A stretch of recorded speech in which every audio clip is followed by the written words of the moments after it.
Can the vaccine passports and mandates be stopped? Is it possible for all of us to hold the line and make it cease for good? Thank you both. I think so. I think one very heartening factor is that a tremendous number of people who are pro-vaccine are vocally anti-mandate. Yeah. Now, I do think that there is a mirror image of that position which needs to exist.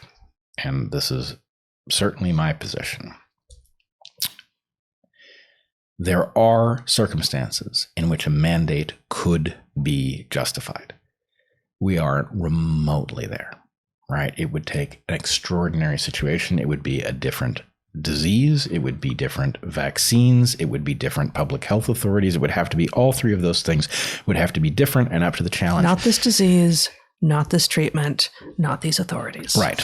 In this case. But there is a situation that perhaps shall remain hypothetical forever, in which you are arguing that a vaccine mandate could be the right move. Right. And in fact, I would just put it this way.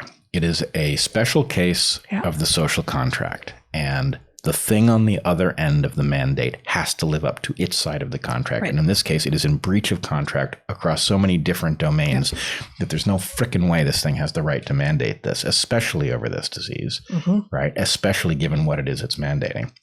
But just as I am grateful to have people who are pro-vaccine and vocally anti-mandate, I think we need to recognize the flip side of that as people who in principle could sign up for a mandate under the right circumstances, but are not of the impression that that is in any way justified here, right? That's a much more nuanced set of categories that one can land in than pro or anti. So yeah, I don't know.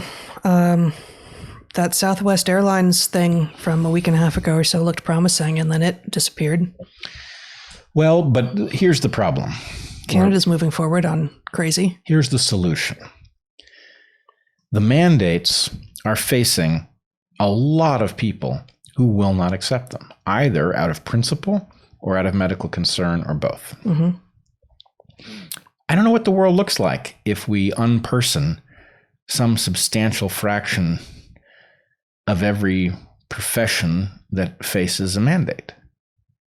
This is not a long-term viable solution. And so I do have the sense that the glaringness of the contradictions is going to be ever clearer, and that the garbage mainstream media is going to have an ever harder time obscuring the fact that, we're going to decimate our military over this.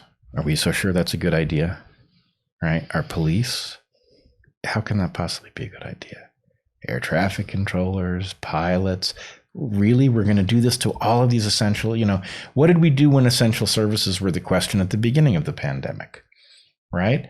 The point was, in light of the requirements, we exempted them because we had to get the stuff done. Now we're going to do the exact opposite. We're going to cannibalize our society because mandates are more important than society, right? That's really what they're telling you, right? So, I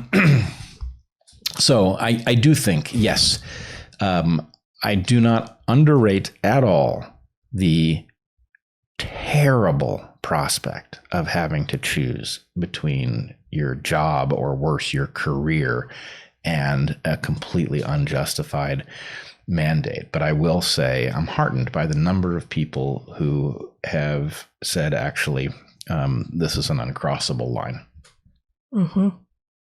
So yeah, I do think it's winnable, and I think probably we're closer than we think. Wow, this is great. Actually, it is so rare for you to be more optimistic about a situation like this than me. Oh, I was just kidding. Don't say that. Sorry, now I'm just kidding. No, it feels super bleak at the moment. It's not helped by the change in seasons and the number of places for us locally that we're not going to be allowed to go. Yep. Because we can't go outside because restaurants won't let us in if it's inside, and theater and things like that. And it's remarkable. Yeah. No, it's amazing that we're here. It's amazing.